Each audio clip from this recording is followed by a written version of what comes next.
It's been a fairly decent quarter. Net interest income has grown 17% while PAT is down 7%, despite provisioning coming down. Walk us through the factors which were at play.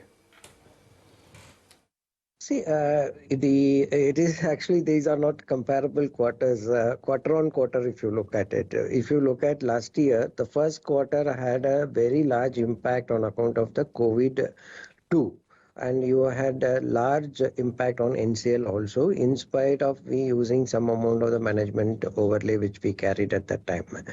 And the Q2 period, the large amount of NCLs or the delinquencies which happened in Q1 were rolled back because the Q2 was it started very good and we started collecting back, because in Q1 we were even not able to be in the field to do the collection. So Q2 we could collect back, and so the Q2 NCLs were at a very, very low level. It is at around 0.3% of averages. As normally it should be in the range of around 0.8 to 1%.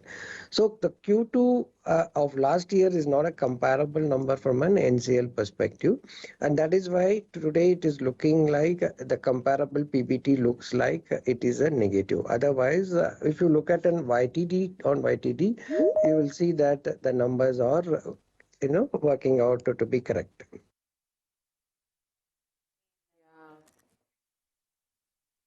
Asset quality front, we saw improvement in the NPAs across products. What are your expectations on slippages going forward? Yeah, the slippages will come down in Q3 and in Q4. The reasons for that is like Q2 in any quarter, in any year, even pre-COVID, used to be generally a poor quarter because of rainy seasons and vehicles not plying enough. Minings will be put to halt because of flooding, and then there will be very inauspicious months coming in, so that also puts a lot more economic activity, or in the sense of a consumption side of it being low. The Q3 being festival seasons, start of festival seasons and continuing throughout, will have a larger traction with regard to the earning potential of these customers who are plying vehicles more towards the consumption side of the economy. And Q4 again will be a better quarter, because again the festivities continue, and also because it is the agricultural produce, the harvesting happens, and so there would be better load requirements, and so there will be a higher earning potential for these customers. And of course, in the Indian context, you will know that Q4 being the last quarter of the financial year, there will be push from every end to sort of reach targets, etc. So thereby there would be better performance.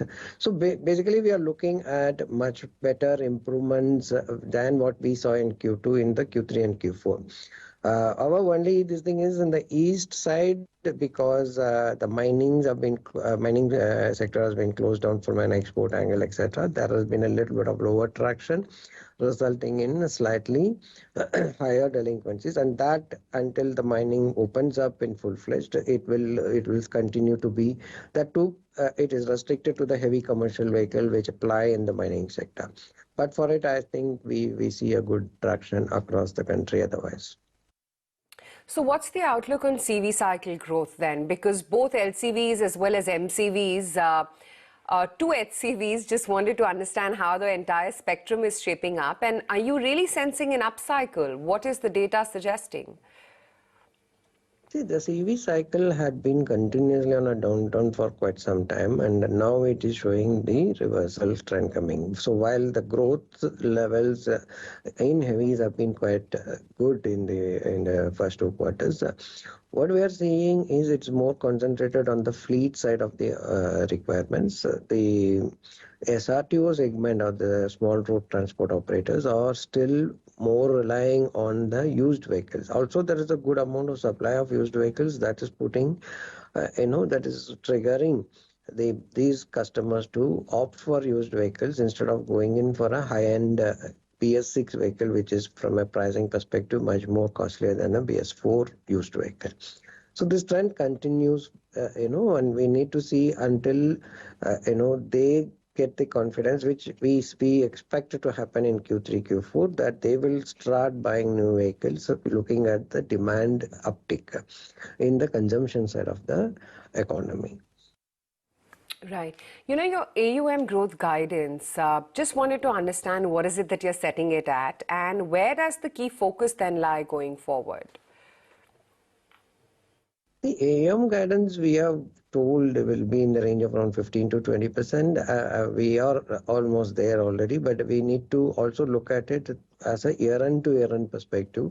And I would still stick to the 20-22% level of AUM growth for the current year, while we will certainly endeavor to do much better than that. Given that your margins have contracted nearly 40 basis points sequentially, do you think that they will remain at these levels or there could be an improvement in the coming quarters? What would be the outlook on your margins and even on your borrowing costs?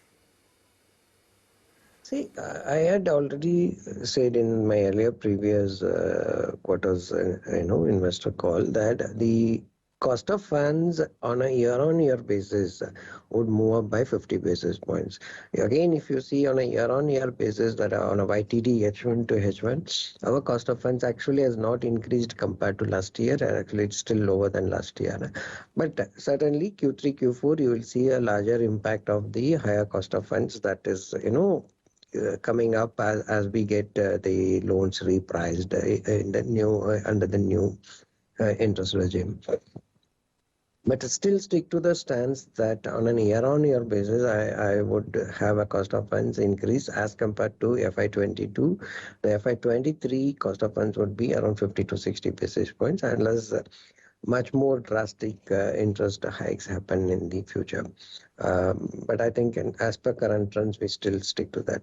From a NIM perspective, we are repricing the floating rate books, which is our LAP and HL book, and we already repriced them over sort of a 3 tranches or 3 installments of around 40 basis points each. You would have seen the impact of the first one, full impact of it in the current quarter. The second rise which happened in September, you would not have seen the full impact. You'll see the full impact in this Q3. And the third rise which is happening in November, you will see partially in Q3 and full impact in Q4. So progressively we are doing it. We are doing it in a little staggered manner to make sure that the borrowers are not shocked into a large increase as a one-time increase, but we are also looking at how the rate hikes happen and accordingly passing on the cost increase to them. The vehicle finance book, we are trying to increase the marginal yield because that's a fixed rate book. And finally, how have your disbursements shaped up this quarter? Give us an overview about the vehicle finance business as well as the recent foray into consumer and MSME lending. Will used vehicles continue to lead your AUM growth?